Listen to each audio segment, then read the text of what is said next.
ওঙ্কার বাংলায় সঙ্গে রয়েছে আমি শিল্পা। আপনাদের এই মুহূর্তে যে খবর আপডেটটি দেব, 3 দিনের সফরে উত্তরবঙ্গে মুখ্যমন্ত্রী মমতা বন্দ্যোপাধ্যায়।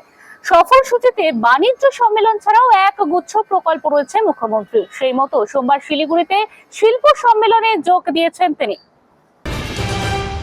বিচারপতি বিশ্বজিৎ বসুকে অবমাননা, বিকাশ রঞ্জন ভট্টাচার্য সহ আইনজীবীদের চেম্বারের সামনে বিক্ষোভ কাণ্ডে আদালত অবমাননা রুল। কুণাল ঘোষ সহ মোট 8 জনের বিরুদ্ধে রুল জারি করল আদালত। আগামী 16 জুন এই মামলার পরবর্তী শুনানি রয়েছে। কেন্দ্রীয় সরকার ঠিক করে দিতে পারে না কোন পার্টি থেকে কে যাবে।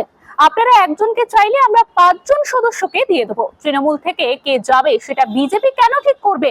ইউসুফকে এই দলে অন্তর্ভুক্ত করার আগে তৃণমূলের সঙ্গে আলোচনা করা উচিত ছিল কেন্দ্রীয় মন্ত্রীর, মত অভিষেক বন্দ্যোপাধ্যায়। এরকমই গুরুত্বপূর্ণ আপডেটের জন্য অবশ্যই চোখ রাখুন ওঙ্কার বাংলা ডিজিটালে।